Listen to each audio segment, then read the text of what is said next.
Good afternoon, good evening. My name is Natalie Thomas, and I am the Strategic Operations Architect at the Andre Caillou Center in New Orleans.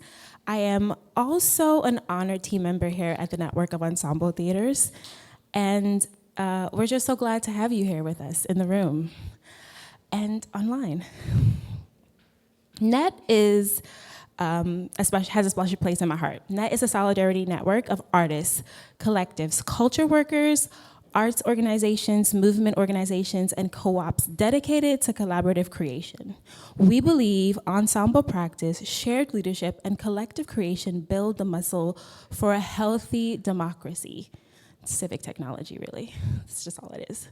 We believe that when what we care about and how we work together is as important as what we make together. We are engaging a true civic technology. NET is a lifeline, a practice ground, a sanctuary. We gather again and again, not just to respond to the fiery moments we're living through, but to activate what is possible when we dare to be radically beholden to others and ourselves. Thank you once again for joining us here today. We're here centering the brilliance of Black women directors, makers, and leaders. So much of this moment is watershed, and so much of it is also not new. This country has been built, sustained on the extraction and exploitation of Black women, entire industries built on that. And here we have thrived off of the genius and the grace and also the grief of those Black women. And theater and ensemble should be different, shouldn't it? And yet we're here today. We've heard it time and time again. The most disrespected person in America is the Black woman. The most unprotected person in America is the Black woman. The most neglected person in America is the Black woman. We've watched Shirley Chisholm run and shatter glass ceiling. We've watched Ida B. Wells write truth into record when no one else would pick up the pen. And most recently, we watched Kamala Harris. We have reached a collective tipping point, people. The moment is here. We must reckon with our own plantation tendencies. We have entered the era where centering the care of Black women is non-negotiable. Not a nice to have, not a panel topic, not a DI line item, a non-negotiable if we are ever to build something worth calling better. So, against the backdrop of 600,000 Black women being laid off since February 2025, we are here to listen, to actually listen to Black women, really listen to them, hear them, mind, body, and spirit. And then we are going to move into action, move into liberation, move into what comes next, because we're already busy architecting the new world, solving solutions and creating whole new industries out of necessity and displacement. So the time is now. Thank you for joining us, and let's go on record, and then let's move into action. And I would love to bring on Alex Mehta.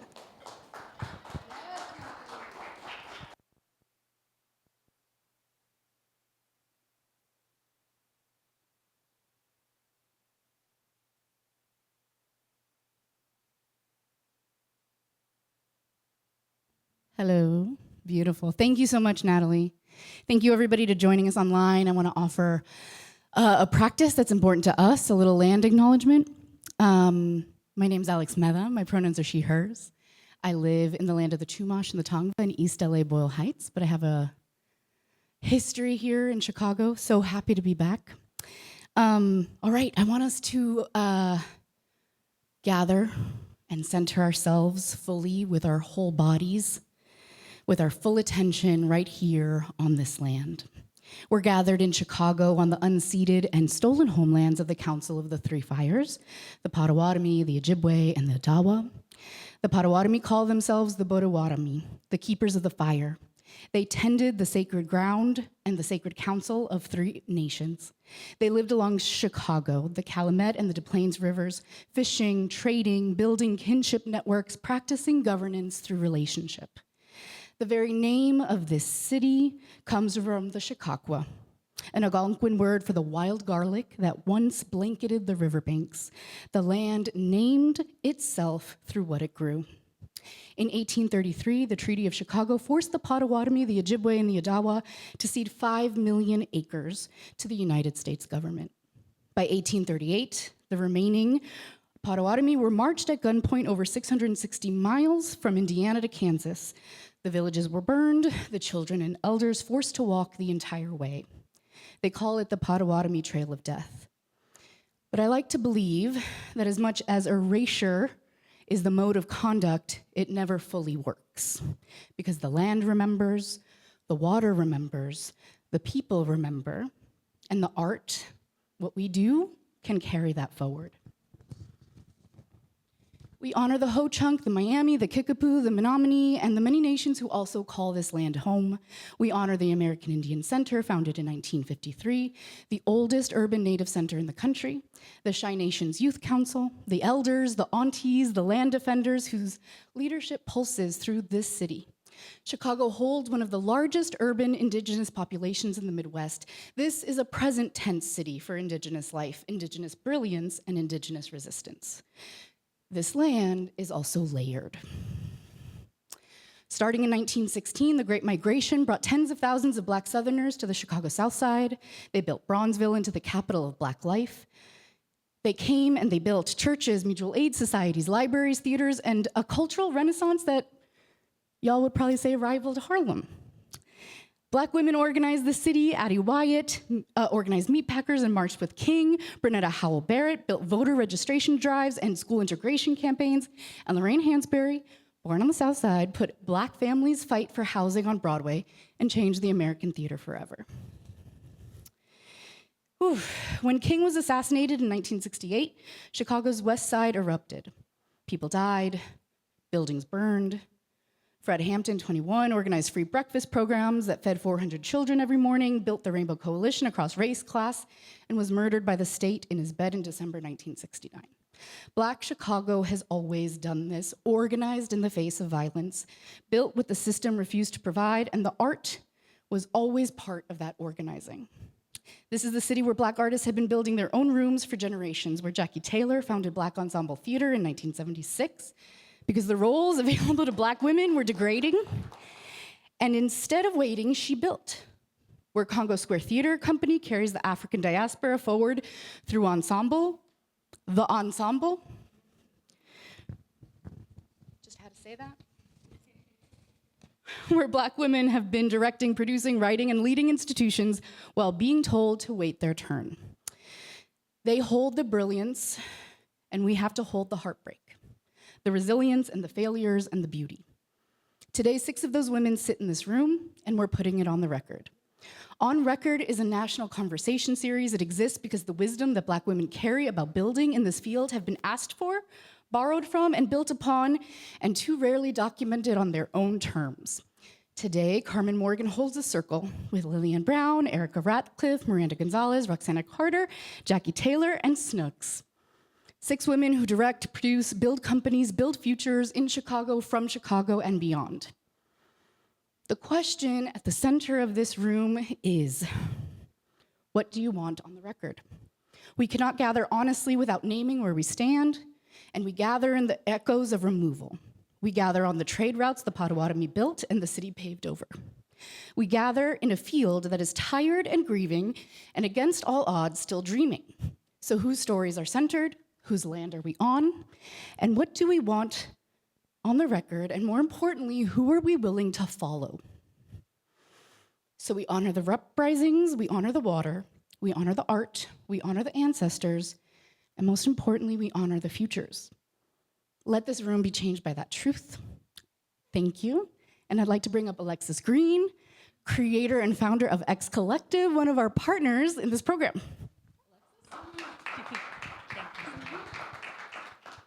Thank you, Alex. Oh, I'm gonna take a second to breathe in that land acknowledgement because it was beyond. So I'm sitting with that history, and I'm also sitting with, since this is on record. I think I've been saying in little corners, I'm like, I'm trying to stay like super cool right now, but I am internally fangirling. As a theater artist based here in Chicago, I've been here for about 9 years. I've watched these women. I've watched them from afar. I've watched them in little corners as a fly on the wall. So I'm just so honored to share space, to honor them, and to acknowledge that even though this is called On Record, I imagine y'all have been on record. Like, I know the work y'all are doing, and I know that you're not doing it quietly. So I want to acknowledge the labor that has already taken and the path that you have already paved for people like me to thrive a little bit more loudly. So I just want to thank you for that. So I have the honor, the privilege to introduce everyone today. So I'm going to start with Carmen Morgan, our moderator. Carmen is a national activist leading conversations at the forefront of the field of equity, diversity, and inclusion issues. She is the founder and director of Art Equity, a national organization that provides tools, resources, and training to support the intersections of art and activism. Welcome, Carmen. Yeah. Of course, you do you. Next, I want to introduce Jackie Taylor, the founder and CEO of Black Ensemble Theater, which she started in 1976 on Chicago's South Side. Under her leadership, Black Ensemble Theater has produced over 100 original works centering Black entertainers and has opened a permanent home in Chicago's Uptown neighborhood. Welcome, Jackie.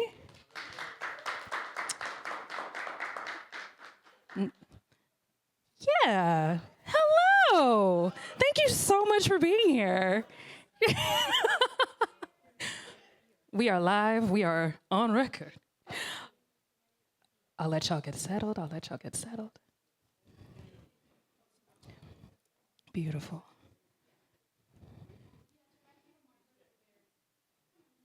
Beautiful.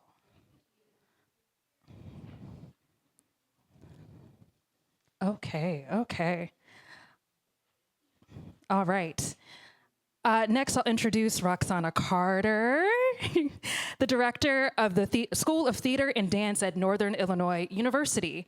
She has served as a leader of education and community initiatives for several organizations, including Chicago Shakespeare Theater, Victory Gardens Theater, Congo Square Theater, and Krannert Center for Performing Arts, where she developed programs for students and lifelong learners. Welcome, Roxana. Lillian Brown, director, actor, and educator whose work across Chicago theaters has earned her 5 Jeff Awards, 2 Helen Hayes Awards, 2 BTA Awards, and an African American Arts Alliance Award for excellence in directing. A Southside native and Northwestern University graduate. See, I tried to get that word right, and then I got my pages all mixed up. Lillian co-founded Bailiwick Chicago and has directed world premieres at Goodman Theater and theaters across the country. Welcome, Lillian. Okay. J. Nicole Brooks, an actor, Snooks. Is that right? I'm so sorry. Snooks.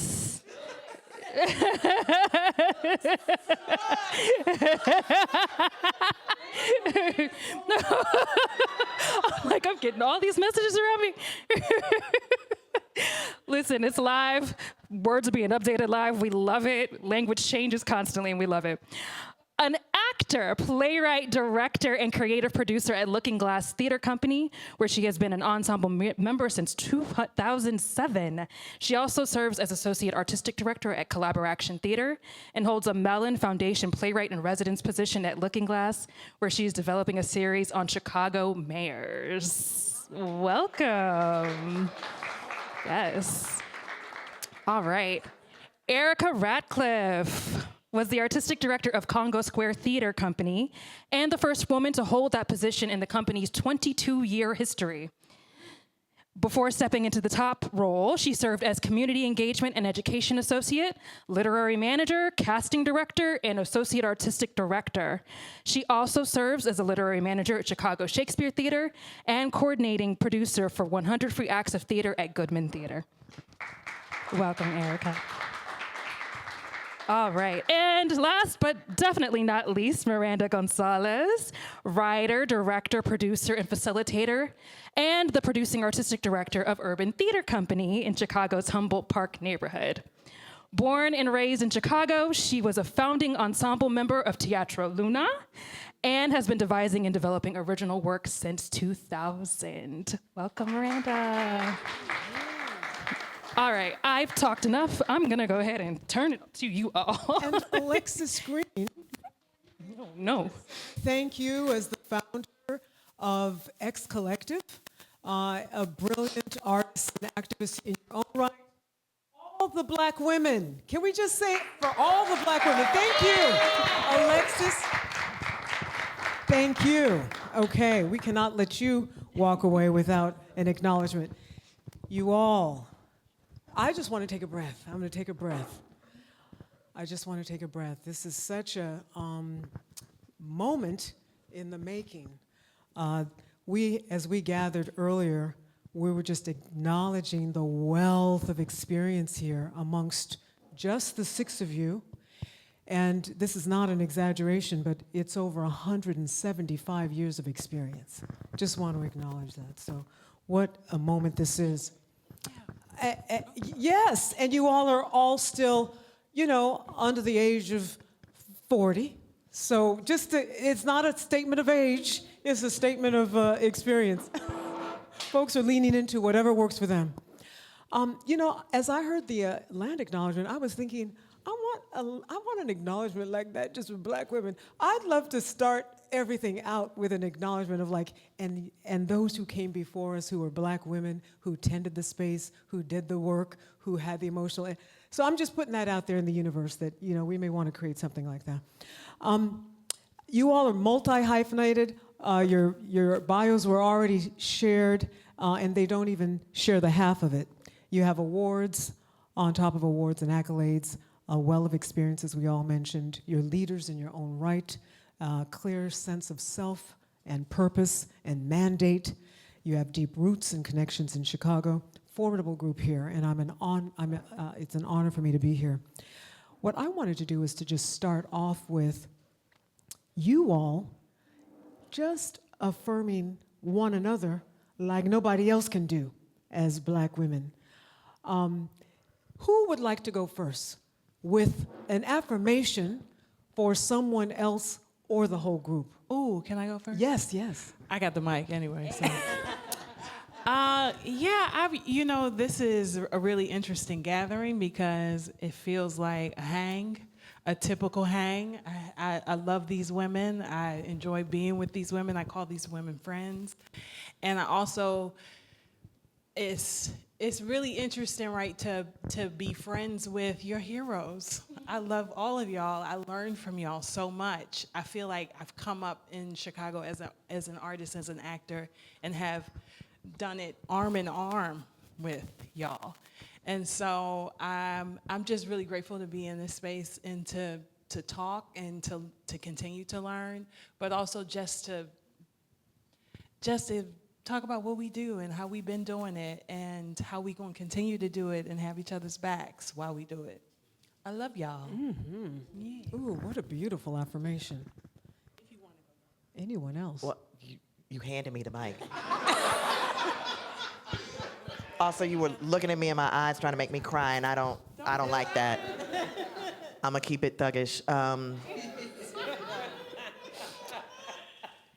I don't exist without y'all. So there's that for me. That's what gets me emotional. I spend a lot of time.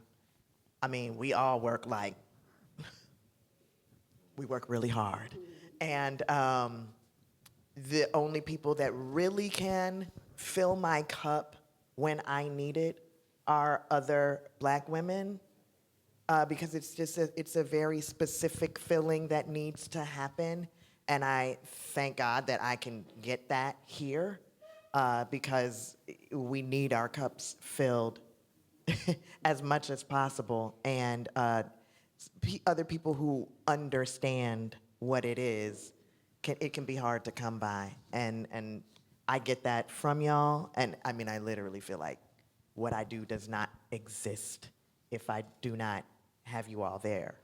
So thank you. Anyone else? That's the rule? Nobody told me there was rules. Whoever's holding the mic. They just gave it to me. I was like, okay. I am gonna cry because that's how I roll sometimes. It just comes out, especially when my colleagues remind me I'm middle-aged.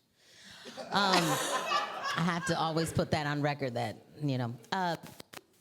I just have to say, I have watched each and every one of you in your career paths sacrifice yourselves for others in a way that people don't ever recognize. And you have given me the strength to stand and to fight. And not always, it's tiring. Sometimes I'm like, why did I choose this career? And why do I keep doing it? And why do I sacrifice, But then I see you all just moving.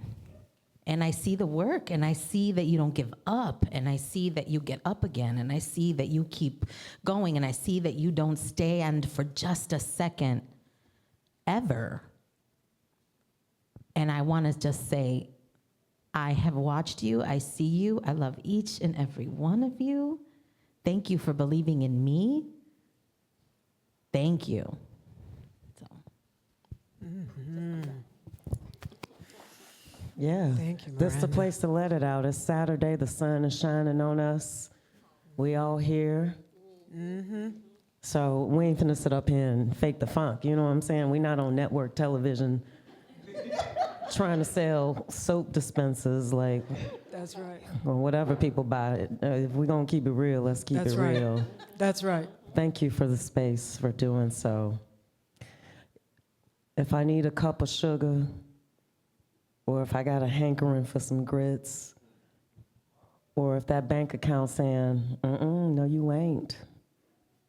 Or if I think, oh man, I don't know if I'm gonna make it to the end of the, just last night, I ran into Wheezy at the bar. She's also, girl, I don't know, I ain't got, what you got? And she said, I got you. And that was all I needed to hear. Because it does not matter how long you have been at this, those moments can sneak up when you're like, oh boy, a year ago I had it. What happened? Thank you, thank you, thank you, thank you, thank you, thank you. Real quick. A few years ago, Black Ensemble Theater called me up and said, recognize you as a playwright. Jackie wants to recognize you. And I said, what? What are you talking about? I ain't earned that. She couldn't possibly know who I am. Oh my gosh. That's another, like, she is doing it. So how dare I look and go, I'm gonna give up. I don't know if I can do it. I don't know what the question was, but that's what's coming up out of me. Yes. And so my affirmation is, this is gang right here. I'm a gang mentality kind of person. And, if you fighting, I'm fighting it. And, when you say we gonna chill, as long as we doing it together. I love you. That was the answer. Now that I have the mic. I echo everything that's been said. I do want to say that we have grown up together. We have observed each other, right? Ms. Jackie has watched us grow up in this industry and also just as humans, right? And I so respect this group of Black women. Y'all keep me together. And even though we don't get to see each other as often as we want to, because everybody's busy, I know if I need anything, I can call this group And when I need to call somebody and say, let me tell you what the hell happened, or I need some advice, or I need you to tell me you're wrong or you're right, that you will do that. And that is precious to me, because you don't always have people in your life who will tell you when you're wrong, right? But having this group of women who will be my champions, who will encourage me, who have uplifted me in ways that people will never know when I was at my lowest professionally, for lots of reasons. It is a blessing beyond measure to have you all in my life, to have you all, just to be in space with you anytime is amazing, right? Like, they don't know they seeing what we look like when we're together, but they don't get the real deal. But it is the most beneficial, fulfilling thing that I have is your friendship and your love. So I love you all. Ooh. Yes. Okay, I'm the oldest one here. What you say? I done watch y'all grow up, right? You know, we learn from each other. It's not about age. It's not about age, it's about love. It's about celebrating. Celebrating first who we are, not out of ego, just because that we understand that we are the greatest people on the earth, that we have risen and grown and understand that we stand up on the shoulders of our ancestors. And our ancestors were kings and queens and ruled the world. So there's no excuse. There's no excuse. No matter what happens, we're gonna keep moving.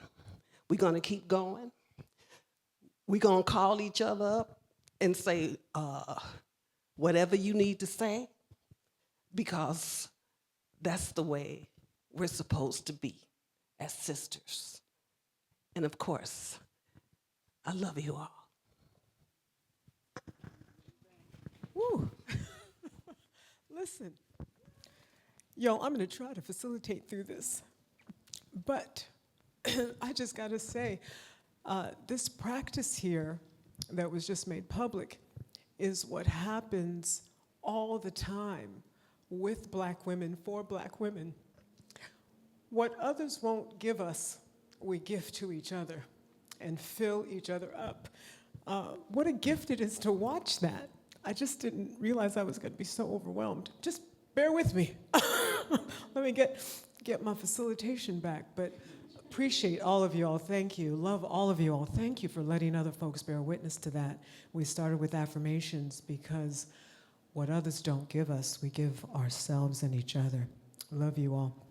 And I do have to do just an extra double dose of affirmation here to just acknowledge the 50th year. This is the 50th year of Black Ensemble Theater.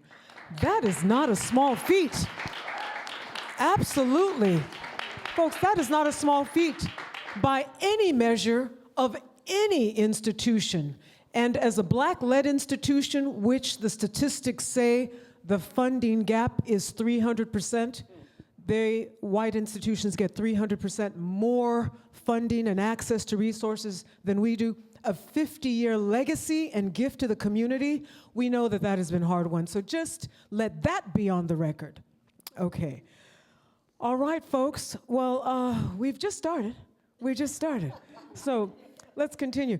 Listen, I want to get to one of the first questions I want to put out there to you all. And let me just say, I'm going to put some questions out, but you all answer with whatever answers you want.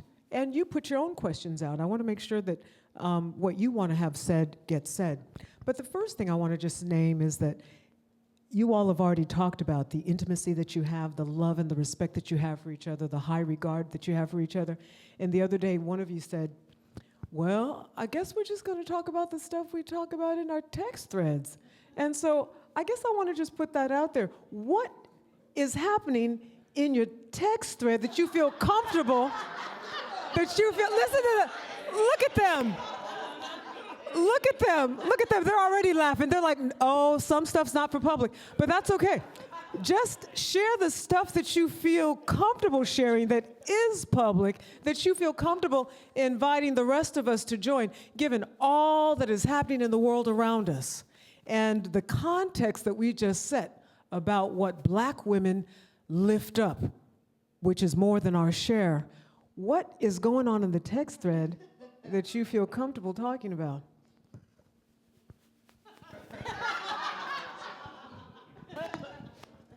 Well, it's Aries season, and I'm the one that will say anything, so.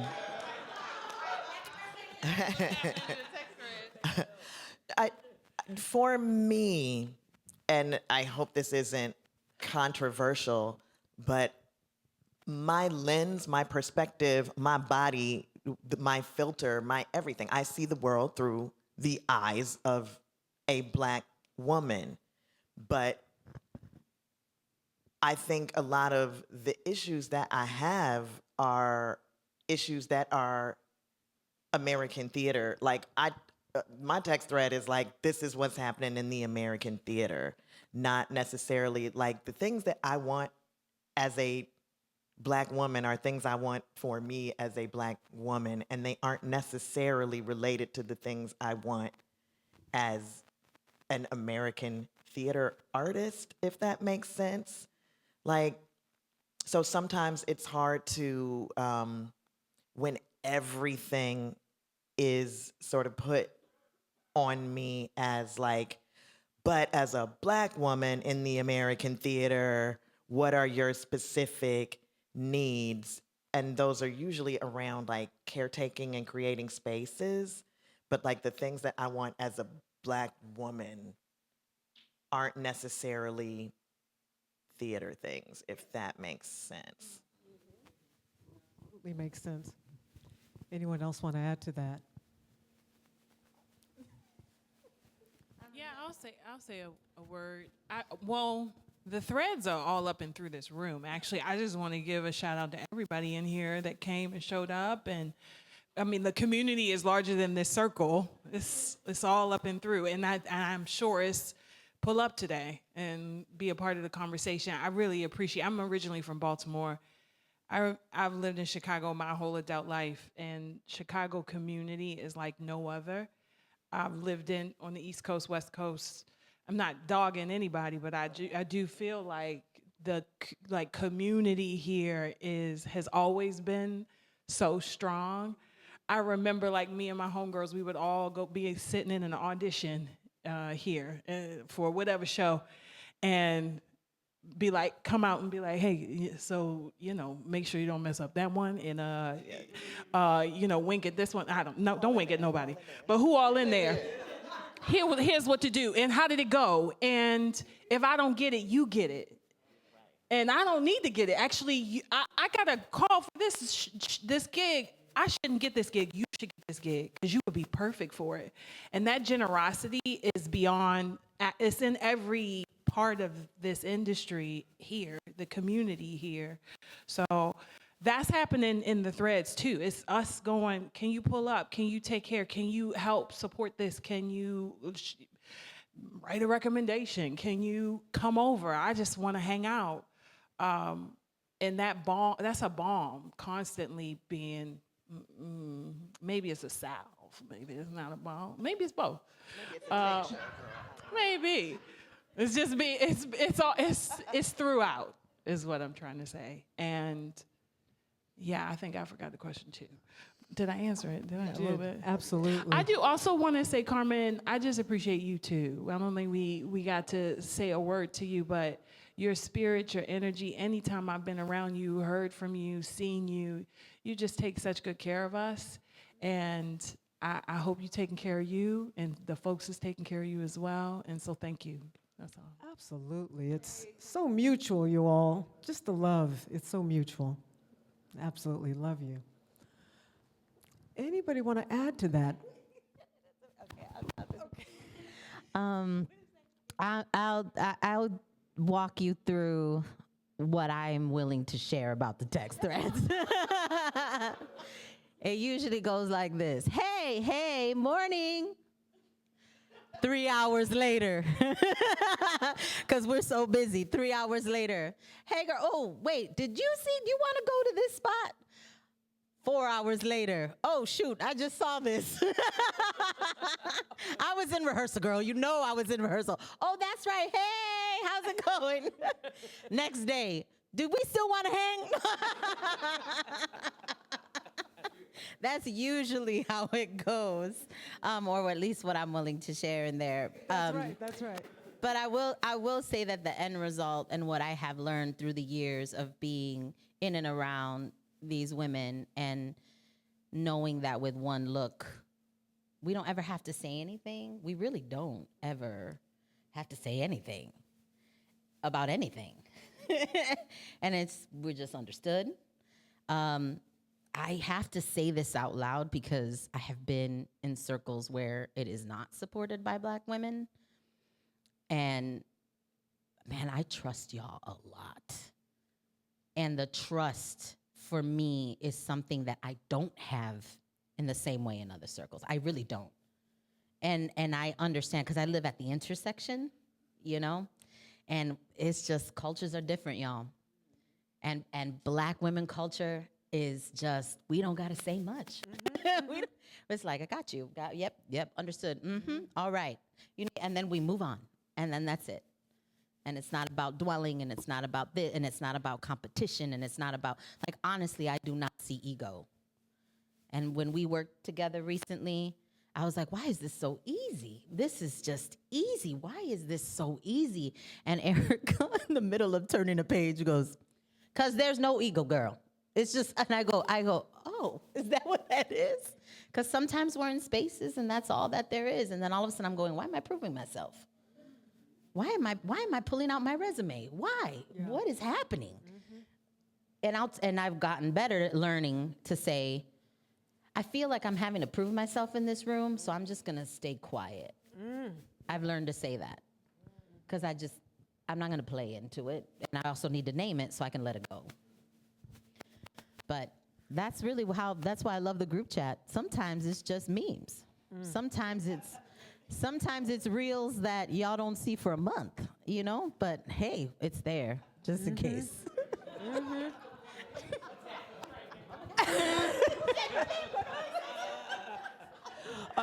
I'll speak on how we might shoot the flare. I don't know about threads. I try to respond to emails and texts and all of that, but what I do know is as an artist, we often are taught to focus on productivity.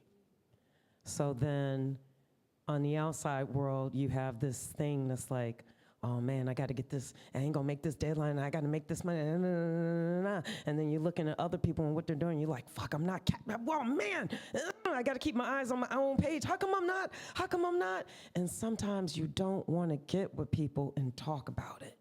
You might just need to get together and play some spades. You might just need to play some bid whist. You might just need to go and eat some greasy spoon. Or you might just need your friends to say, Slick, you running that marathon? We got you, sis. Go, go, go. And that to me is what I get out of those messages. It is not always, did you see the headline? Did you, and yes, sometimes it's, hey, fill out this application for this grant, or this person, Lil always opens up her rehearsal. Go see Lil's tech. Go see what Erica's doing. Like, it's just that reminder of not just, oh yeah, I'm in this show or I've got this show going on. There are opportunities. Each text message or each reaching out is an opportunity for me to look at it and go, I can grow. So that's what being the three is. I'll just hold it if you're moving on. Yeah. Okay. Anybody want to add to that? Listen, I'm to tell you right now, I have more questions than time, so I'm happy to move to another question, but I want to just create a little bit more space. Anybody want to add to that? The text thread that you feel comfortable sharing? Okay. Wonderful. You know, one of the things that came up, this isn't even the question that I was going to ask, but one of the things that came up even before we, sat down here was that sense of self-sufficiency that is often put on Black women that sometimes engenders a lack of empathy or a lack of sympathy or that sense of they got it, they're good. And as I watch you all lift each other up, support each other, affirm each other, rejuvenate each other, and it brought me to tears because that's my lived experience too. Nobody supports me like Black women. So I'm wondering if that is a part of it. I'm wondering if that is a part of that phenomenon that, oh, they don't need nothing. I wonder if part of it is this that's happening right here, this practice that we have. I'm just going to throw that out there if anybody wants to riff off that or add to that, and then I'll get back to the rest of my questions. But I want to put that out there because it moved me, and it's my lived experience, and this is just what we do. This is what we do. May I just quickly respond and say, I've had the great fortune of living in different city centers, right? The East Coast, the left coast, and this is Planet Home. I don't have the same experiences in some of those other cities. I do think that it is a very Chicago thing to try not to lead with your resume. That's interesting, that's cute, that's cool, and this isn't everyone's experience. So someone may see this and say, I have an opposite experience and I happen to be a Black, I'm not speaking for all Black people Of course, at yeah. all. But I do think that there's something a little bit different about Chicago. I do feel a little bit more supported. I don't have the same sort of, I don't know how to articulate it Yeah. other than that. I hear you. Chicago is a little bit different. Okay. That's my opinion. Okay. Others? Anybody want to add to that?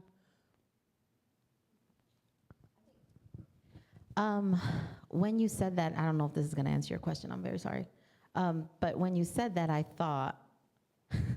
actually thought to myself, what's wild is that 2020 happened, and I had never seen so many people befriend these people. I saw them in photos with people. I was like, what is he? What the hell? I was like, okay, and I think that was what people thought was empathy. I don't know. Even me, I started a whole damn company in 2020 because all of a sudden everybody goes, oh, Miranda, she's African American, check, and Latina, check. All right, she can speak for both sides. No, I cannot, and I am tired, and that's $5,000. $5 million? $5 million, yeah. Erica C, she's always like, That's more, right. girl. So I think that when I think about the reality of what it is and how it is that we move on the daily, I really don't think about, I'm trying to work. I'm trying, I had to remove myself from other people in American theater because of how horribly they gossiped. I was like, I just cannot. I don't have time. Yeah. You understand that I have 3 kids. I am on my own. I am raising those children with my own income. I do not have time to sit here and cry about some headline that I don't. Right. And I need to move. And sometimes I'm the same as Slick. Sometimes I'm like, man, Erica, I only got $27 in the bank. I hope the kids don't need groceries. You know what I mean? I hope. And she's like, girl. And I'm like, I don't know what happened. Last year I had it. This year I don't have it. This year I'm scraping by, working, doing things I don't want to do. So I don't have time to think about how anyone else, I just don't have time. I'm like, what? Okay, I'm sorry. Can we move on? You got a job? You don't got a job. What do you want? Okay, oh, you need this? Okay, great. Wait, what? Here, sometimes we used to send each other job stuff. That was the thread for a long time. Here's this job, here's that job, here's that, you know what, hey girl, call so-and-so, okay, great. And you're just chugging along, moving along. And when I think of when I think of that, I think I don't know what people externally. I have lived my life as a black girl since I was a kid, and I've watched people, just treat me different my whole life. So for me, I'm like, I don't know what y'all see. I just know I gotta move. Yeah. I don't know. I just you want, and sometimes no, I don't want to hug. I don't. It's not that I'm trying to reject it. Right, I had to become very therapized in very different ways so that way I could become a little more open, I guess. But really, and I've had to learn, especially working with younger generations now, how to reframe what I say, because I'm just so used to working. And sometimes I forget that other people are not. Yeah. And it's not that I'm trying to be mean, it's not that, it's just that I'm like, hey, okay, so, because I only have 5 minutes, and then I have to move on to the next thing. So I don't know if that answers your question, but when you said that, that's what I thought. Absolutely. Absolutely. I think what we have to remember too is that this is purposeful, and it's been going on a long time. And I'm ecstatic to talk about the history of why we are who we are and why we are connected. It's because we've had great leaders. I could name some from long ago, 17th century, 18th century, 19th century, but I'm not that old, y'all, so don't go there. Don't go there. But I mean, let's not forget people like Abena Joan Brown, people like Ernest Perry, people like Chuck Smith, women like Massaquoi Myers. This was purposeful. When I came into the theater in 19, whatever that year was, there were people who embraced me and who said, you can do it. And that has gone on for many, many centuries. So it's not something we should take for granted, because it's a lot that gets in our way, including ourselves. But we persevere because we have embedded in us the strength that we need to be successful. I would just add that I think we lean on each other because we know we can't trust anybody else. I know that I can trust this group of people. I know that even if we have different experiences, different points of view, that there is an understanding in who we are and how we move about the world that nobody else understands. And it does not matter how they try to understand. We have seen historically that women, white women in particular, jump on our backs to get what they want and then leave us behind, right? So then it is that we form these cohorts, this family, because we know we can trust one another. Absolutely. Yes. Listen, I want to move in that direction. Does anybody want to add to that before I do? You all good? Okay, because there's so much here, and I cannot believe, I'm looking at the time, I can't believe, y'all, you're not going to believe how long we've been talking, because it feels like we've just sat down and we've only been talking for about 5 minutes. But I want to go in this direction here. We were talking earlier about, the phenomenon of the glass cliff, whereby Black women are brought in to an organization in crisis, not just Black women, but mostly people of color, but also there's been an overrepresentation of Black women being brought into these institutions, predominantly white institutions, to deal with issues that nobody else could deal with. The issues were, the institution was beleaguered and nobody else could deal with it. And then Black women are brought in and expected to address all of the impossible issues that nobody else could address. I want to talk about that dynamic and how we interrupt it. And the other dynamic, which is its corollary that's kind of connected to it, is the, for lack of a better word, the mammification and the expectation that we come in palatable, happy, nurturing to take care of these institutions. How do we interrupt some of those dynamics? Because that image of, and white women have been on our backs, that's real. That's not an overstatement. That is just business as usual. How do we interrupt those dynamics?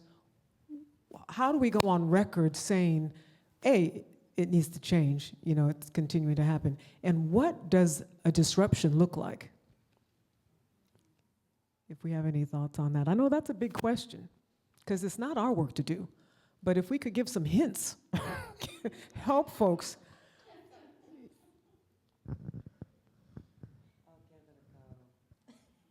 Okay, look, I know I'm wearing a white woman on my shirt. And quite literally, she's on my back. Quite literally, you got a white woman on your back. She on my back. Carrie is on my back. So white women is a problem, okay? No. Sissy Spacek is the only white woman I can deal with. I'm joking. American theater has a problem. The system is broken. We are trying to solve problems through casting. We are trying to solve problems with the same lame galas, whatever. It is the same system of subscription that's not working, and how do we got a whole lot of problems going on. So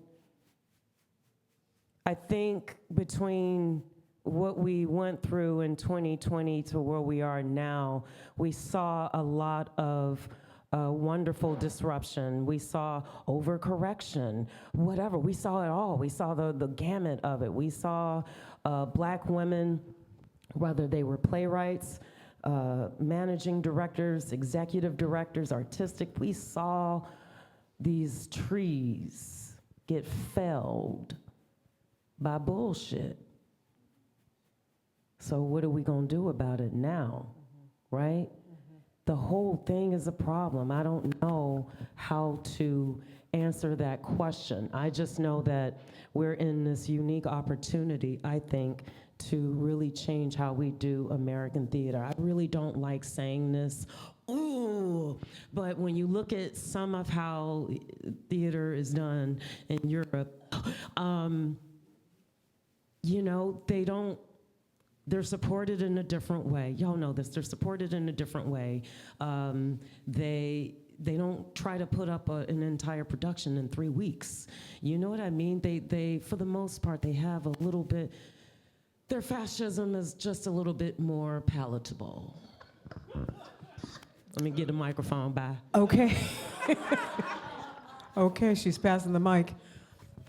To tag team off of that, that's one of those areas where I'm like, yeah, my perspective is that of a black woman, obviously, but the issues that I have are the issues that everyone has, that like those of us in the American theater as artists, when we look and say, as much as we don't want to say it, oh, the European system, we're just saying like we are in this place where we have seen the arts devalued, devalued, devalued, devalued.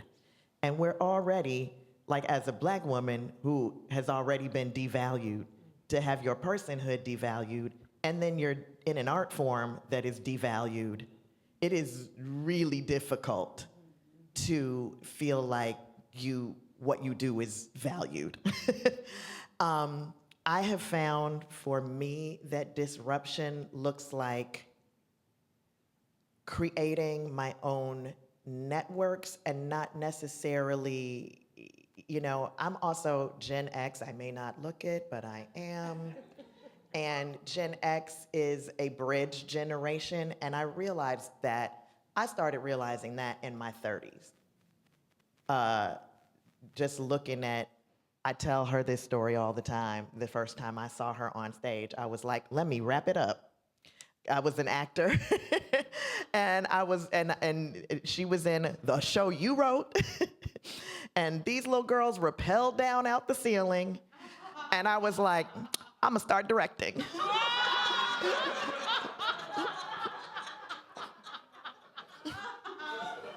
Let me go on and wrap it up. Sure did. And wanting to, like, realizing, okay, I'm a bridge generation, and I think it may not be for me to run a major arts institution. That might not be something I get to do, because we all know, and again, this is not necessarily a Black problem. This has been a problem for, like, a generational problem, right? The boomers kind of held on too long, and the millennials came in like, bam, rappelling out the ceiling. And the Gen Xers, you know, where is our place? We sort of winnowed down. There were very few of us left really in the art space. Like, if you look around now, we are the least represented generation. Because most of us were like, it's not gonna be for me. So let me just go on and do something else. And so what, as somebody who is remaining and just like stuck it out, because it really is that kind of sort of longevity game, like where you just have to stick it out, tough it out, just keep going, even though you see people dropping like flies left and right. How does one keep going? And my focus now has been really heavily on mentorship. I just started because I didn't have any mentors. That wasn't something that I could get. I tried, and that just wasn't something I had. And so once I really had anything of value, my first thought was like, how do I make it so that the next people don't go through what I went through, or feel how I felt, or feel so alone, or I just don't want anybody that looks like me to feel how I felt, or to have to go through that. It's not necessary, so why should they? And so I became really very gung-ho about mentorship, and now it's to the point where I have this official, unofficial fellowship, because I didn't even find out about what fellowships and internships and those things were. I always say, I missed the ship, I wasn't on the ship. Because I was literally in my 40s and started meeting people who were like, oh, I did the so-and-so internship and the so-and-so fellowship and the blah, blah, blah observership. And I was like, what is that? Yeah. I've never heard, I did not know what any of that was. Yeah. And so now I've just really started grabbing up anybody that looks like me, right? Like, I'm somebody that I don't have a master's degree. I didn't have a pipeline of any sort. I'm also somebody who, at the start of every process, I will look around and say, like, look, there are as many ways to be Black as there are Black people. Because also being caught in that Gen X crossroads, I also felt very caught in a crossroads of, I'm interested in what I'm interested in. And not for any reason other than I'm an artist and I want to be free and I'm interested in the things I'm interested in. And I felt very caught in between, like, well, if you're not doing specifically Black theater written by Black people at a Black theater that started by Black people, then are you a Black artist? Right? But then,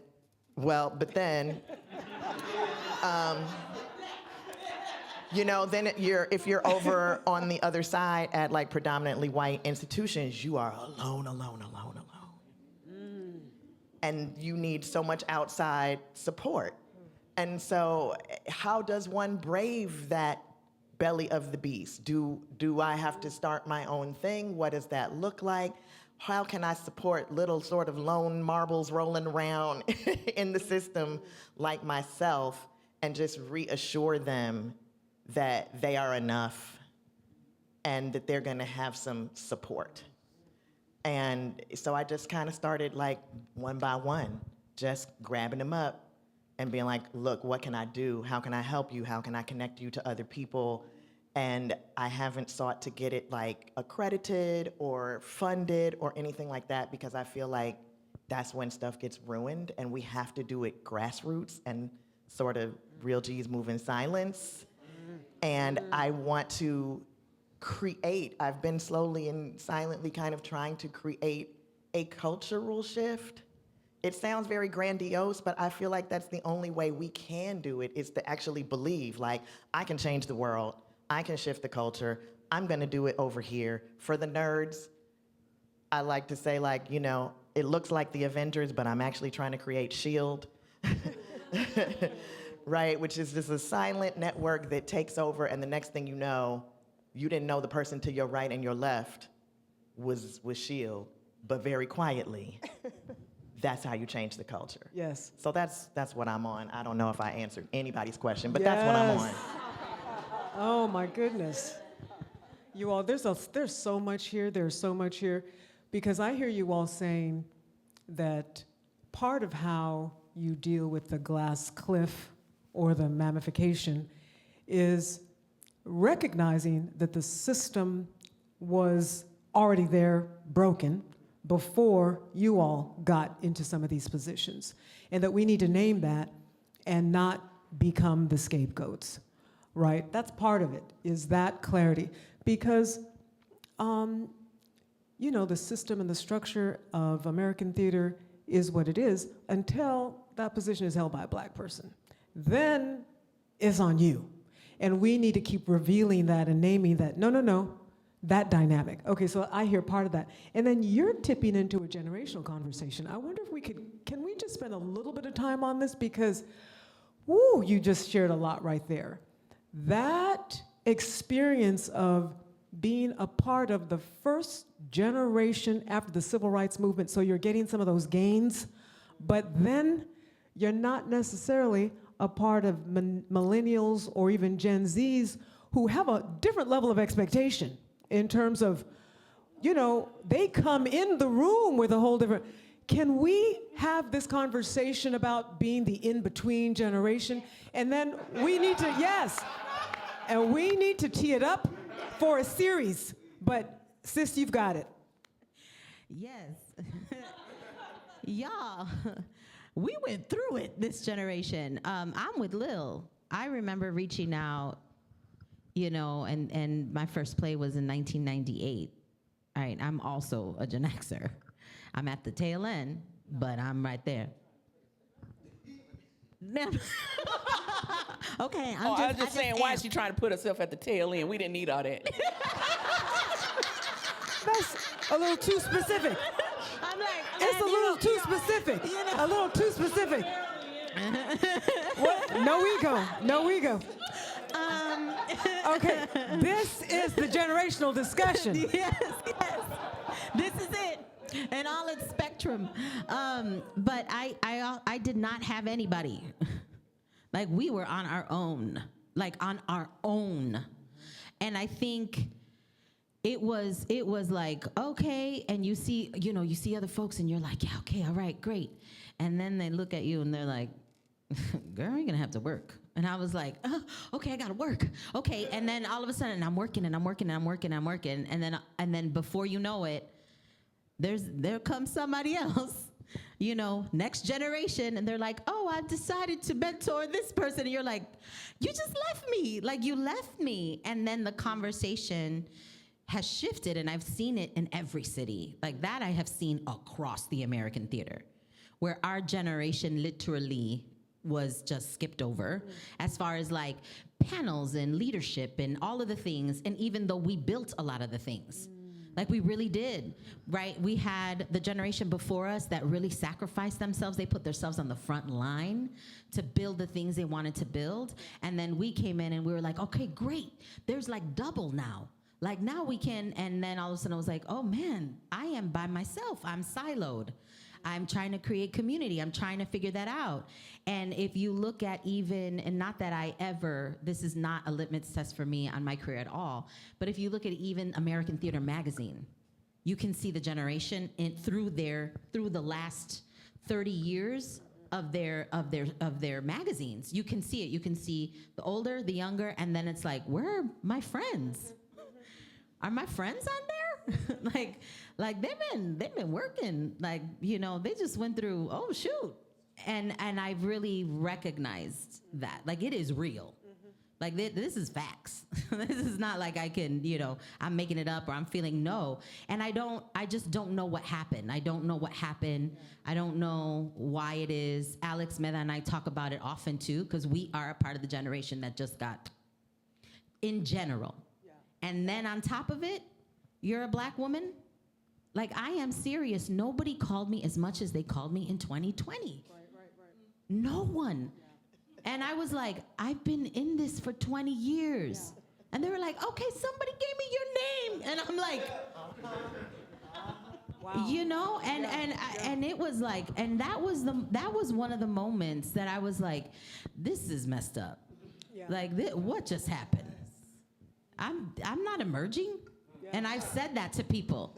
I've openly been like, I'm not emerging. I have been here. You know, and then I'm from the 1900s. Like, that's right. I say that now. That's my kids remind me. They're like, you're in the 1900s. I was doing theater in the 1900s. That's right. That's right. That is true. Literally. Shout out to everybody that had to learn cursive. Woo! Woo! Those of us that know about the library catalog. Woo! Okay, perhaps you had Dewey to Decimal. use a Texas instrument on a math test. Woo! Number Gen 2. X, hello, That's we right. are alive and well, and we are here. Gen X. But for real, G, like, I have had that feeling where I'm like, what happened to my friends and colleagues and peers? It does feel like the nothing came and kind of, they looked like strong hands. Okay, never-ending story. You know what I mean? Okay. I get you. Nerds. I get you. It was like this thing where I was like, whoa, what? And yes, things happen. Some people move to other cities. Some people leave theater and they go into film and TV and all the things. But I have found myself, and I didn't realize it until we were sitting here conversating, okay? There are times where I find myself not shrinking, but they'll be like, so who are you? And I'm like,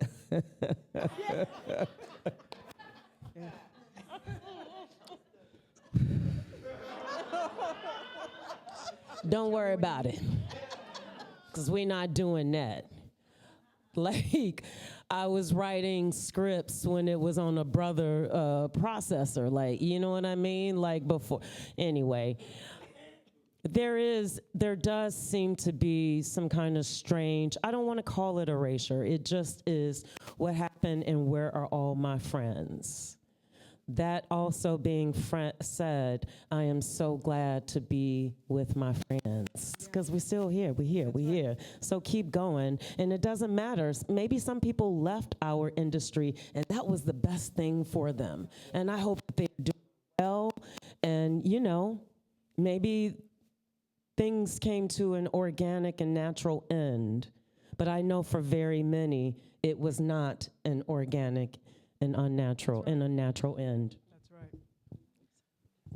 This discussion, the generational conversation, I want to create a little bit more space for it, because some of this stuff just needs to be said.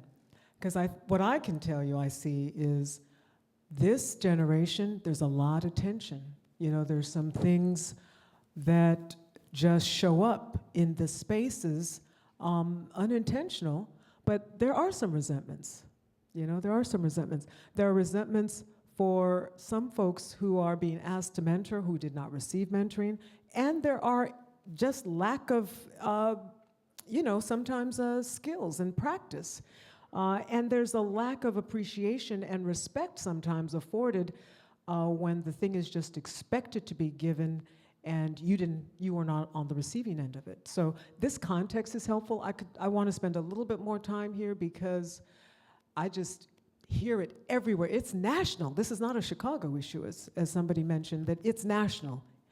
Anybody want to add anything else that will especially help us on the other side? I'll just say, like, in terms of the mentorship, y'all mentor me too. And that's part of it as well. We might have got missed a little bit, but we take care of each other in that way. And I think there's something that is actionable that I love about this group and many others is that me being in leadership now is about, now I get to look out for who didn't look out for me and make sure that I'm called anytime I hear you say, I need a this, I need a that, because I'm mostly in white spaces now or predominantly white institutions working, and I'm saying, I'm calling on all the brothers and sisters that I can in any medium that is requested, because we all need those opportunities. And yeah, like that's the thing to do, is that however we arrive, wherever we are, there is a way to pay it forward, and it's enough to go around. And I think that that's another thing that I remember. It was kind of like seeing the same person get the job all the time and the same person direct the show all the time. It's like, what about us? And it was a lot of like, we got the one we need, hey. So now it's more of us, and so let's bring in more of us and more of us. And so if you're seeing someone, if it's a young person, seeing someone doing what you want to be doing, just get at them, because we can take care of each other to hey, there's room for you to do what I'm doing and room for me to hopefully be doing what you're doing. So let me know. Can you mentor me? Exactly. Amen. Wow, okay. I think we do mentor each other, and I think because I'm now in academia, which I never thought I would ever say in my life, one of the things that I am ultra aware of is that Black women still aren't mentored, right? Young Black artists who are women in academia are still not mentored. They still are not given what they need.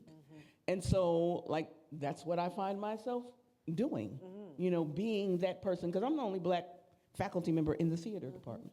So it's about, my office always being open, them always knowing they can come to me, them coming and saying, you got some chips? Yes, I got some chips, right? But the chips turn into a bigger conversation about, okay, now I heard this about your class. What's going on? That's right. I need you to get to class. I need you to do these things. I need you to come to me when you need help, so that they know they have someone, rather than letting them just flail in a predominantly white institution where, they're a number. And as long as the university is getting their tuition, it's all right, But I find myself being there and saying, okay, we're gonna make sure you get through this. That's right. And I also find myself always like thinking about, well, my friends, okay, who can come direct this show? Come direct the show, right? Who can come speak to these students about something? Because they don't have that exposure either, right? That's right, folks. That's right. I just want to give a loving shout out to, I feel like when I started working on the professional scene here in Chicago, 1998, let's go. But I feel in many ways I came into something that was really quite magical. And I didn't take it for granted, but it makes me sad. So last night I went to go see a dress rehearsal at Goodman. And Ife Butler, a wonderful Chicago legend, actor, director, many things, was on stage. And I could not help, I was thoroughly enjoying the performance, but I could not help but to beam with pride in knowing that this is the person that literally taught me how to set up my dressing room table. She said, okay now, You get a nice cloth and you get your, okay? And at night you cover it up. Like those things, those small things, that's mentorship. That's right. When Sherilyn Bruce brings you a nice little bottle of bubbly and some champagne, and you like, what? I'm 20-something. My little raggedy friends, we over here drinking Andre. And she bringing us some Veuve? That's mentorship. That's right, that's right. No, but it really is. It's showing up. It's saying it's not about you paying dues to come up to where I am. It's not that. Is running into Jackie Taylor in the hallway of a really nice affair, and you can see that she ain't fazed by none of this. That's right. She's walking in her truth. She's doing her thing. That's right. So then that gives me the courage to go, well, I can do my thing too. That's right. Ain't think about these people. That's right. Those moments are mentorship. Yeah. When you run into Jacqueline Williams, like I could go, when Felicia, like I can go down the list. So I just want to take a moment and give thank you to those who I have felt like they have been mother, those who have been sister, auntie, all the things.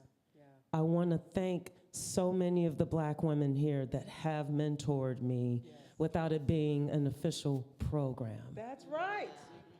Let us continue, and I do hope to continue on that tradition and try to give as much as I can too. That's right. Thank you for that. I appreciate that perspective. Absolutely, you all. Okay, listen, I cannot believe that we've only got about 15 minutes left before we open it up for Q&A. And I want to give that 15 minutes to you all to ask each other the questions that you would like to ask each other. This is for that.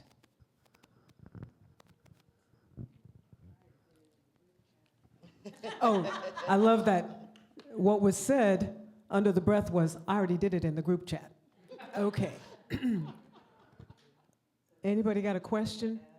If you have a question for each other that you feel, would be that the community could benefit from hearing the response to, feel free to ask it.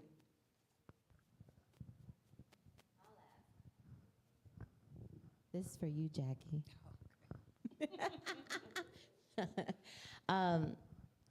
My question is that on the day that you look back to your life, what are the 3 things that you want to make sure we never forget? What a question. Lord have mercy, Jesus. When I look back, the 3 things is falling down and getting back up. Having that breakdown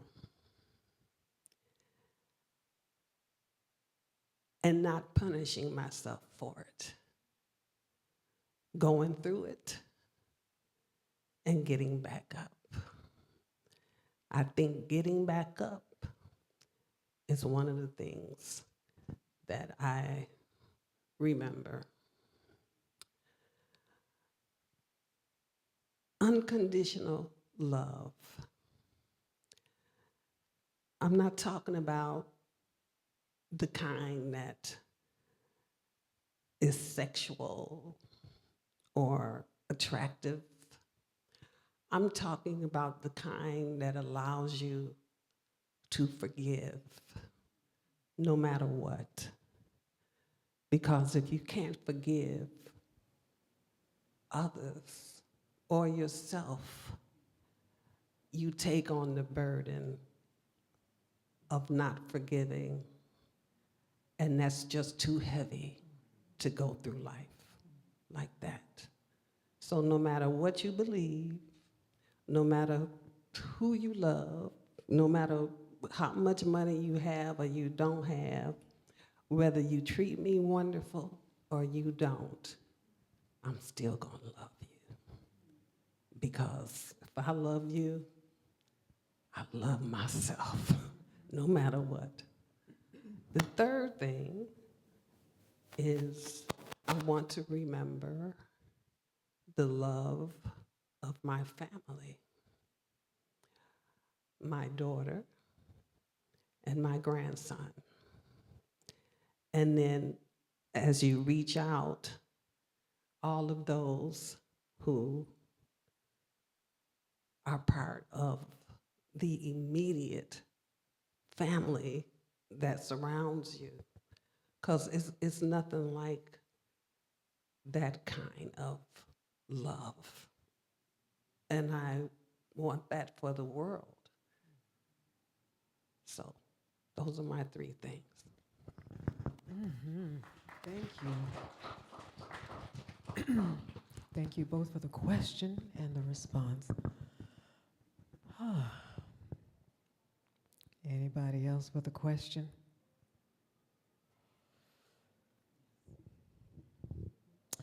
Lillian Brown.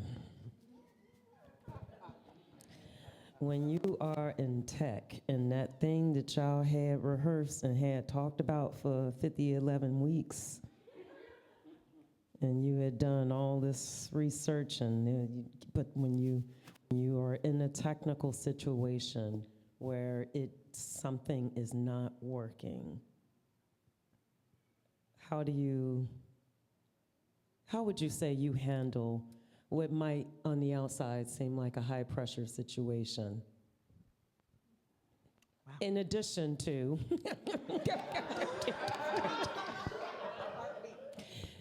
when you might work outside of a Chicago center. I know you work other places, but maybe in houses that are less familiar to you. Does that kind of make sense? Please and thank you. Oh, so you're saying specifically or Both. both? Okay. I think I'm. When you come from storefront and summer stock, which is basically storefront in a cornfield,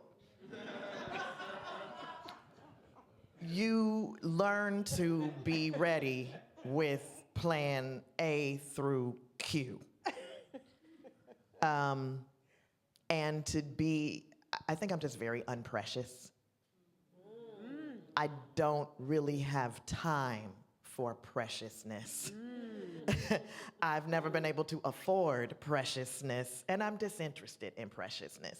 So I like to mess with people who are equally unprecious. So the folks that I try to surround myself with are, I have done 22 shows with a scenic designer who, the reason I've done 22 shows with him is one of the first times we ever worked together, he built this beautiful, beautiful, beautiful scale model. And I was like, we were looking through it for the first time, and I said, I don't know if that thing's gonna work right there. And he just reached right in and ripped it out. And I said, oh my God, what?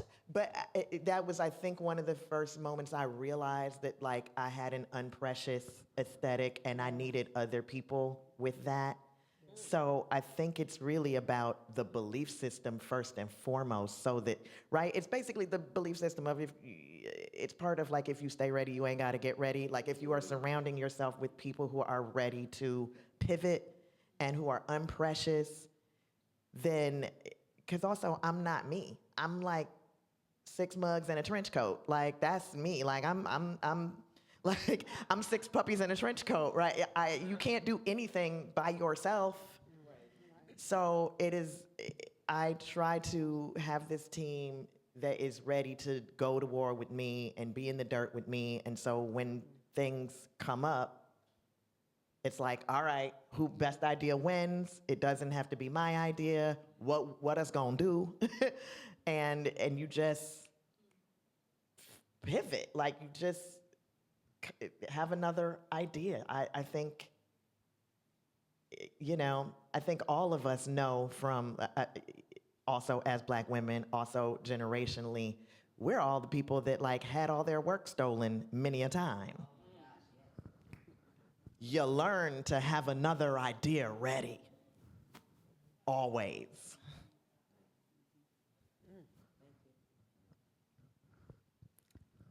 Excellent, folks.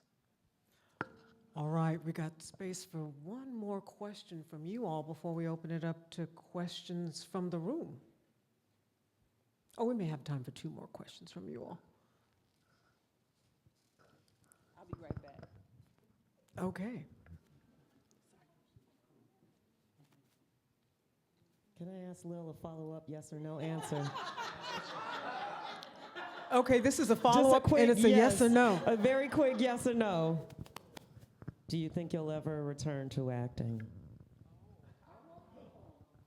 Only if you write it for me. Okay, something's happening right here. We just saw it. All right.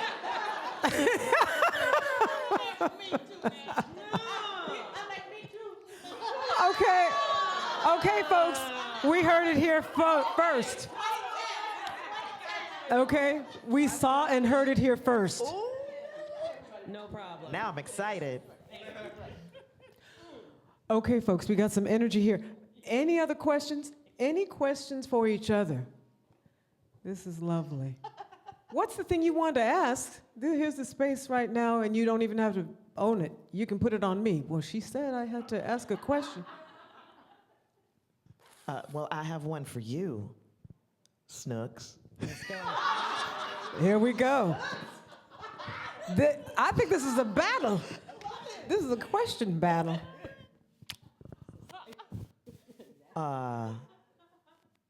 Have you would you write a musical?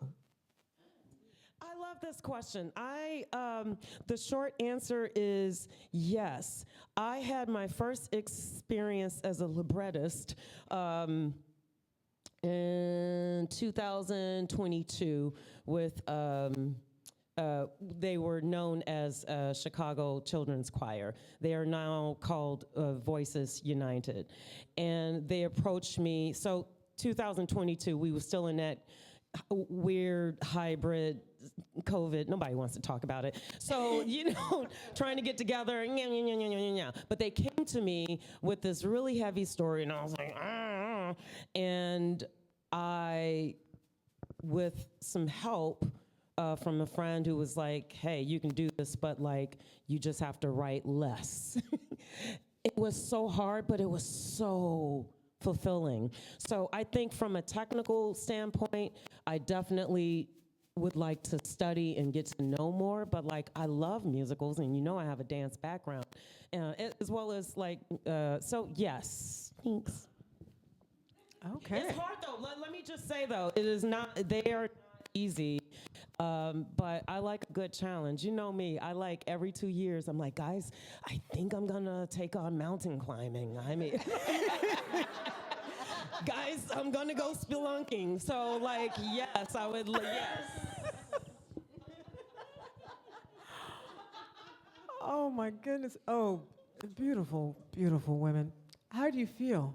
How do you feel? Do you feel like you're ready to open it up for Q&A, or how y'all feeling? You want to talk to it? Okay. And I just want to say this, because as we wrap up after we do the Q&A, I will be so full, because I'm already so full, that I might forget to say this, but I have never, ever, ever started off any kind of a panel conversation, not a training, not a workshop, nothing in tears. And I want to just say it is not a coincidence. So I wanted to put that up. And then the last thing I want to say, just in case I don't get to say it because I'm so full already, and after the Q&A it'll be can you please add me to the text thread? Because I'm going to can you add me to the text thread? And I'm not joking. I am not joking, because we got some stuff to do. Okay? Done and done. She might think she's replying to one person, but she was replying to the whole group, or she's got the I'll wrong be ready group. for it. But the point is, she don't reply. I'll be ready for it. I mean, I only talk about dating on there, so. I'll be ready for it. If you're willing to fix me up with somebody, because that's all I be talking about. I'll be ready for it. I'll be ready for it. But I love how they just read you. Now she'll think she's replying to one person and be replying to everybody, and she may not even have the right text thread. Wow. Okay, I'll be ready for it. But she speaks with love with every time, and that's what's crazy about it. Okay. So, well, not crazy, but you know, that's what's beautiful. I love how everybody's got their own little. Okay, so we already know just matching relationship. Is that what you were saying? No, not you, Erica. You were saying your thread is all about dating. Yes. Okay, great. Just want to get that clear. All right, that's going to be on the record. Okay, folks, let's open it up for Q&A. What do the people want to ask this incredible panel? And I'll pass this mic around to whoever needs it.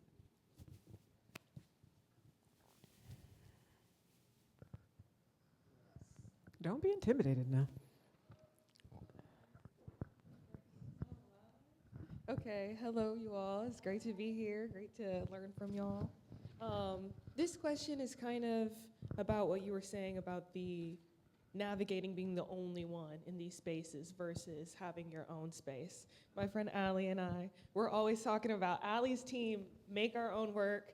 I am too, but I'm also wondering, when you are in these predominantly white spaces and you're the only Black person and you want to maybe advocate for our stories, our voices, and you go out there, you do it, and then you receive some pushback.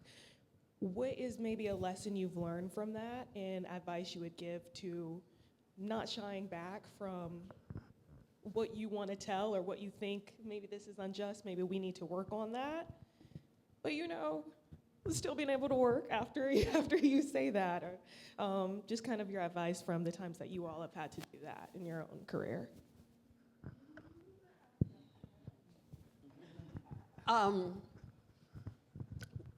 You know, that's been going on a long time. And when you get pushback, you push back. Don't lessen what you believe or how you feel, and don't let it go. No matter what. Just keep, if that person don't listen or they don't agree, go to somebody else. Find somebody else to talk with. But you gotta disrupt. If you don't disrupt, there's no change. So that's what I would say. And I would add, if they never accept, that's not where you were supposed to be anyway. Right? So you keep pushing, you keep advocating for what you want and need. They will reveal who they are.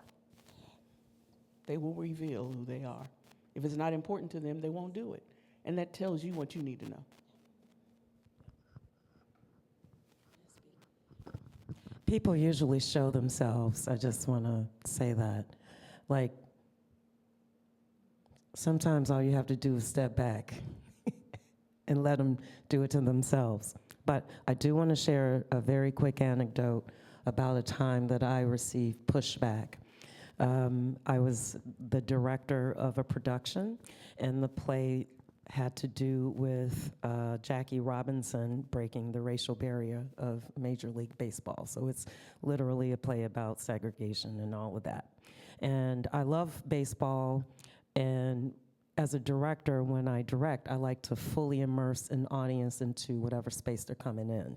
So before you even entered the theater, you got to see this exterior set where I had all of these, we had all of these gorgeous old baseball advertisements and signs and all of that. You know, it was like, oh my God, look at how they used to put mustard on stuff. And I segregated the entrances. I had a whites only and I had a blacks only. Oh, baby. And we were proud. We made that set. We did it. We was like, ha, we're great. And the executive director said, hey, can I talk to you? We can't have the segregated signs up. I said, well, why not? The play is about X, Y, and Z. We can't have the signs up. A lot of sponsors might feel offended. I understand, you got X, Y, and Z airlines or whatever big box store or whatever the organization, they are given whatever they're giving, and whoever shows up that night for the play might feel a little offended about what actually was history. We went back and forth, and the Spirit said, you know what?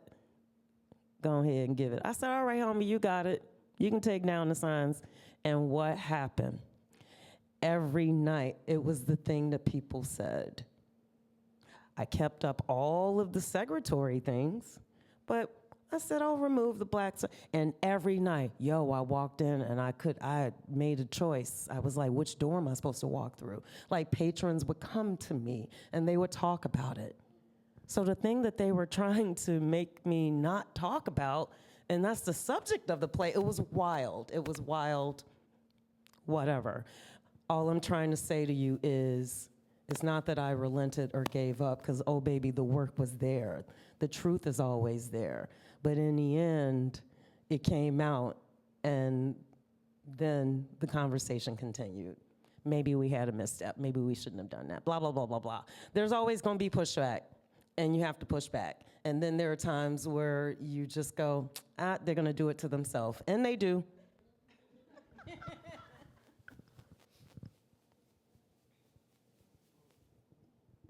Hey, y'all. First of all, I'm here and I'm like, I get to be alive at the same time. All these amazing women. Okay, it's awesome. I am an immigrant. A lot of stuff is through history, some is not through books. Yesterday I was watching a video that was old from like 4 years ago about a Latina woman who was black and she was part of the triple. No, me puse nerviosa, not the AAA. The AAA. Oh my God, what is the name of the film that just came out with Tyler Perry about the lady, the 688? Oh, 688, yes. And this Latina woman, she, it's an interview that they did to her. She was part of that. She was like, "That's America to you," she said in the interview, because it was black and white separate, right?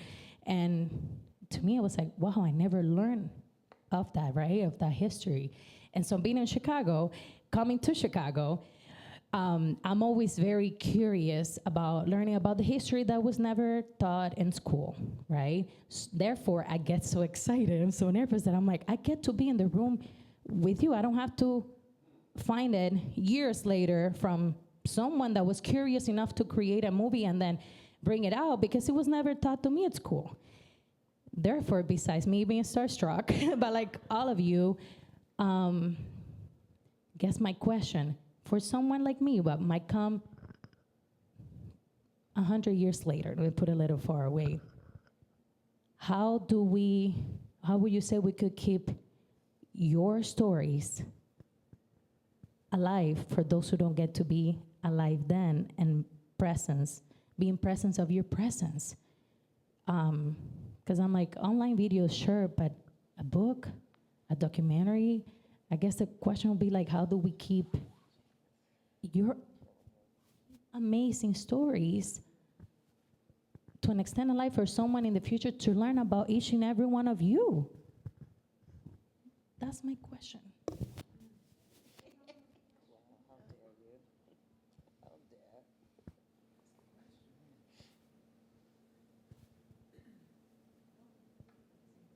I guess y'all have to write a book, everybody.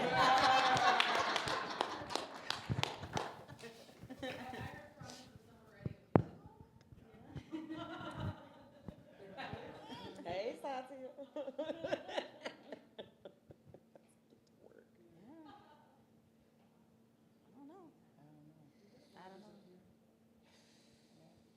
I mean, yeah, go ahead. I think the sis said it at the beginning.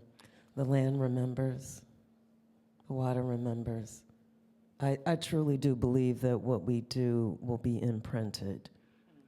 And it don't matter if we are in the equity house or on the L platform. Revolution comes from storytelling. Therefore, we must win so that we get to tell the story. And that's it, that's all it is. And yeah, some print and press could help. getting these names into libraries. I was just saying a little earlier, like, for an idea that she was talking about, and I was like, oh my God, that can go in a public library.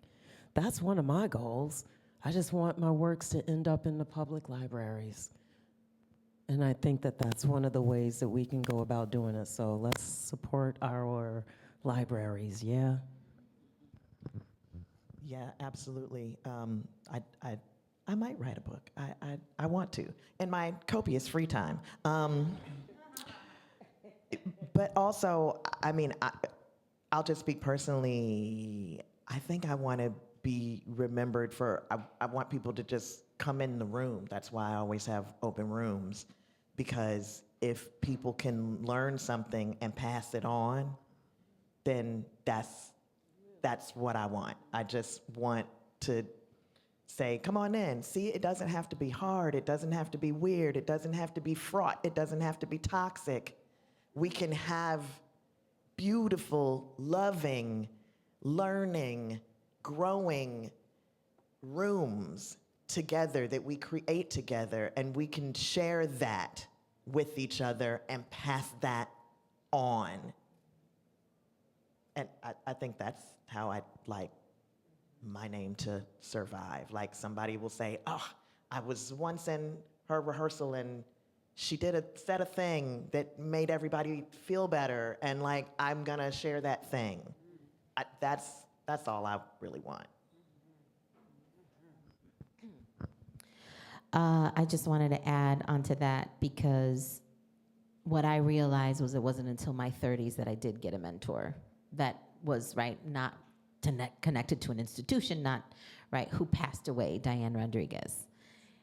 And she died in 2020. I couldn't be with her, but I was able to send her a voice memo. I was a part of the phone tree. There was a close group of us that knew, and so we sent audio memos to her in her last days.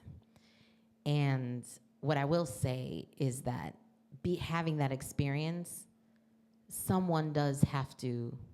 we do have to archive, because there's gonna be the next generation out there that's gonna be searching, looking for a connection to the past. And as much as, I think that question is hard for all of us, because one, I'm with a group of women who we really are in service to people and not ourselves very often. Like, we're not thinking about, like, I want to look at the camera and be like, somebody out there, because we busy, do something, curate it. We're trying to work, you know what I'm saying? Like, I don't know, just somebody, that's where I'm at, so, and I'm also like, I think it's important for there to be something for someone to scroll through one day, because I look for Diane's speeches everywhere, just to be near her again. Just because that was the one person, that was the one person who believed in me without even knowing me, and was like, we're gonna get you where you're gonna get you. And y'all, her blessings came in my 40s, but they came, and I didn't realize that the people who left the industry went to other places to then call me up and be like, hey. And I was like, girl, you're still working for me and you're on the other side.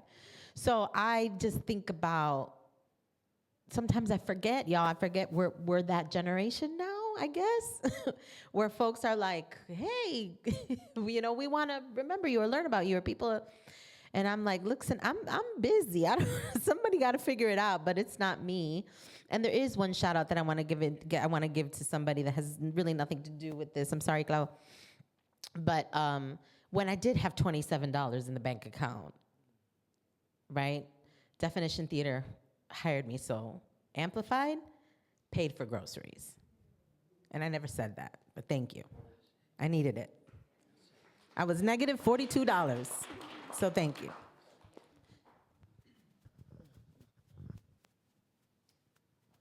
All right, we've got time for one more question. One more. Thank you guys so much for all that you've shared and imparted today. I have a question about, I guess, mentorship as well, kind of on the backs of what Claudia asked. I was born in the 1900s as well. So I'm kind of on the cusp of being almost a mentor, but still a mentee. And so I'm curious from the mentors, what are some things that you think make someone a good mentee? How we can not only honor those that are mentoring us, but to be able to receive and hear what it is. Because we're talking about archiving, right? And passing and imparting. How can someone be a good mentee?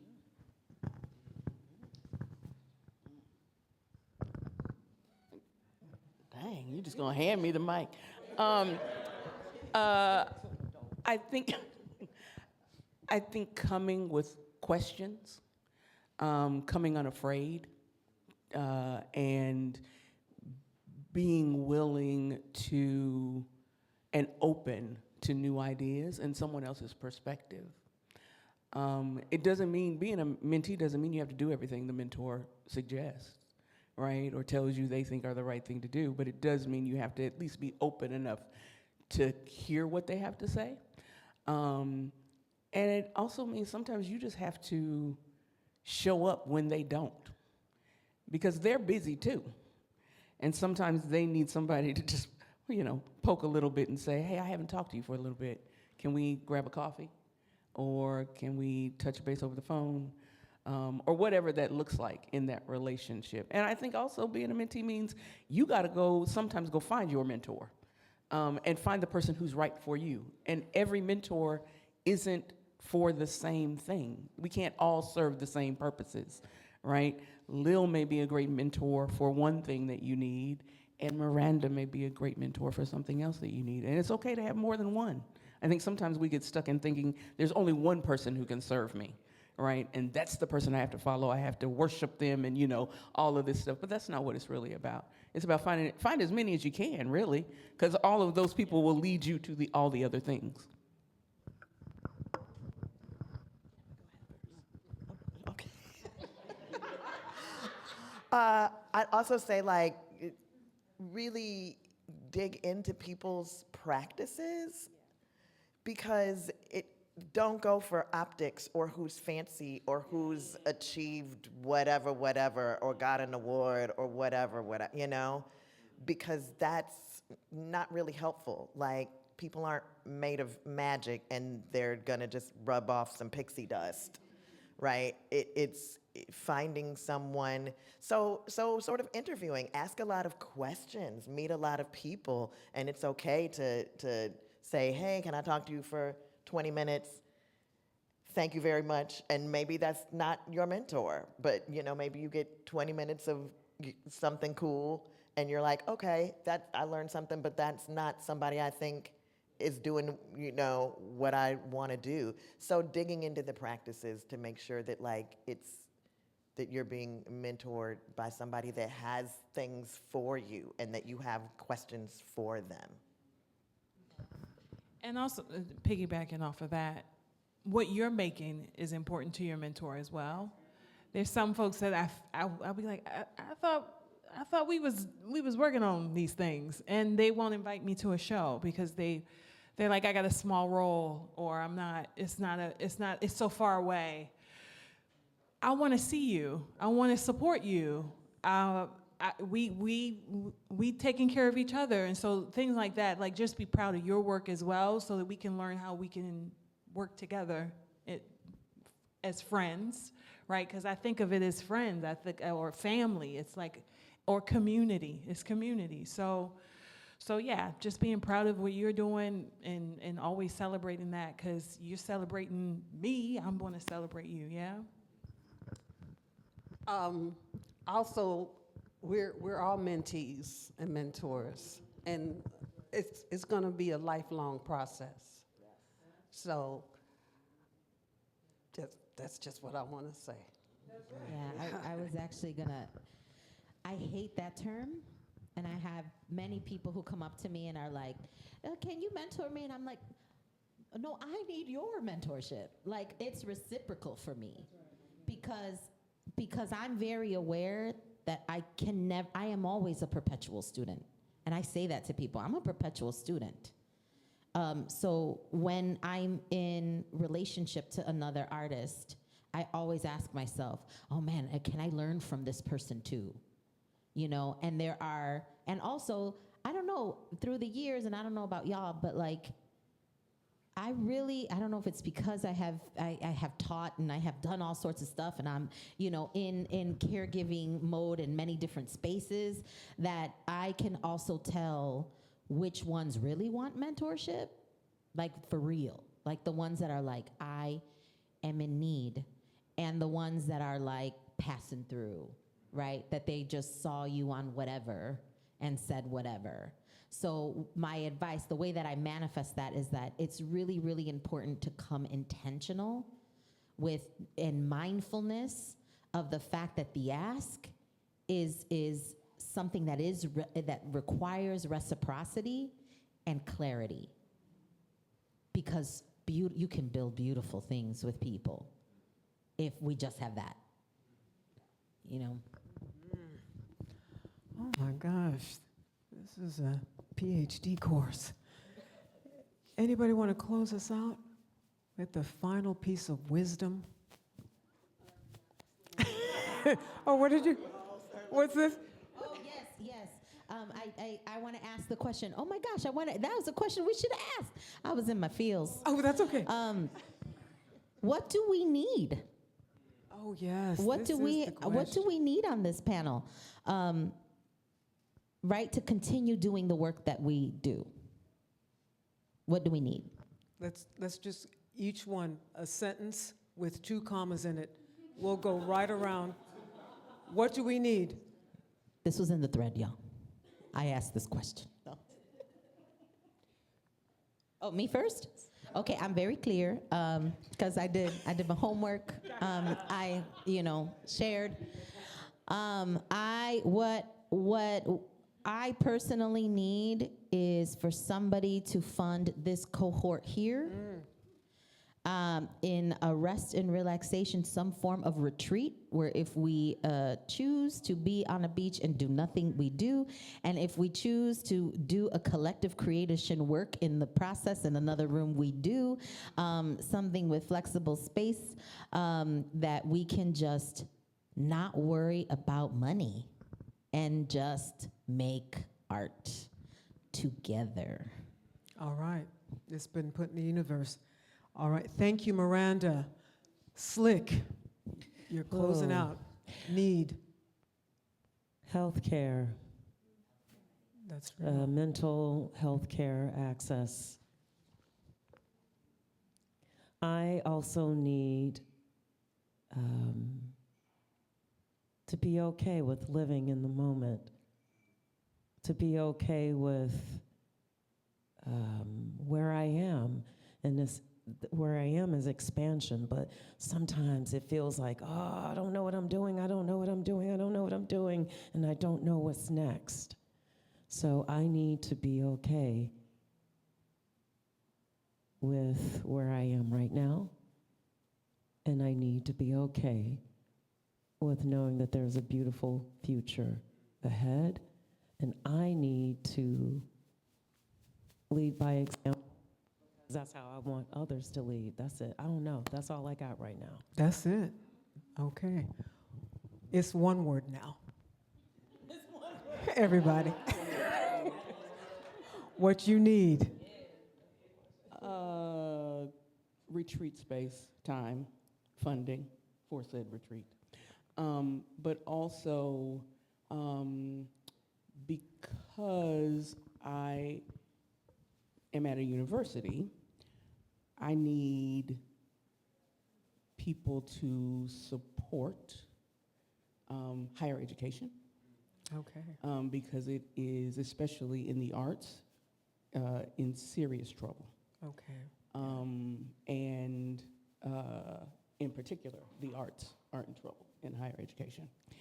But I also need, because I'm in higher education, I don't have a lot of time off because of my job, but I still want to work in my artistic practice as a producer and director.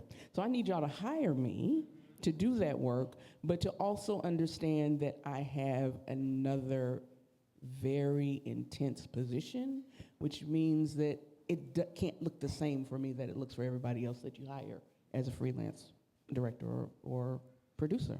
Because, you know, I got other stuff I got to do, and, you know, all of that has to happen. So it may take a little bit longer time. We may have to work on a production schedule that looks a little bit different. Yeah. I love the level of specificity. It's like, I You need know, this, when and that. we and it ask, can't- we ask, okay? Thank you, Roxana. All right, okay. All right, folks, what do we need, Miss Jackie? $70 million Okay, so I can complete Free to Be. okay. I need to be kind to myself, and I need to learn how to relax and not work all the time. Okay, speak on that. Lil. Access to the big bucks. As we know, the more money is involved, the fewer women and the fewer people of color. And since we are all twofers, the fewer of us there are, the more money there is involved. Yeah. And the kind of theater that you can get points on, licensing, legacy kinds of stuff, we have less access to that. As well as there's a whole decentering of New York thing that needs to happen. So that's also, we are in this space. Yeah. We are in Chicago. It's not like there's not money here. So if I want to create a thing that is commercial and has big bucks behind it and therefore can generate big bucks and go on tour in the world, and you can get licensing and all of that for the rest of life, I want access to that. I would love to be able to do a show or two that I live off of for a long time, and that some other people can get points on for a long time. That's what I want. All right, thank you, Erica. I'm gonna take all of that. All of that. And really, it's just all of that, but rest. Rest.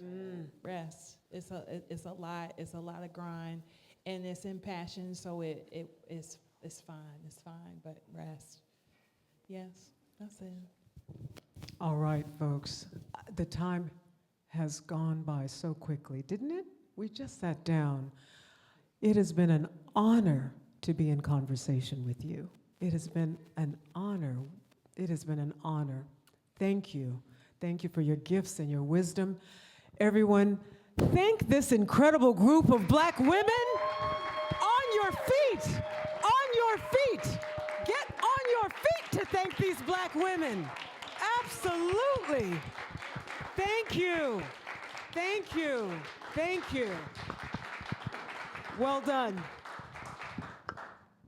Thank you all so much. Thank you for joining us online and in person. I want to give a special shout out to our partners. I want to thank HowlRound. I want to thank Art Equity. I would like to thank TCG, Cultural Change Lab, Studio Luna, Collective X, the League of Chicago Theaters. Thank you so much for joining us today. And I really just want to take a moment to affirm each and every one of you. Thank you for your lived experience, everything you've embodied, bringing your whole self to the conversation and putting that on record.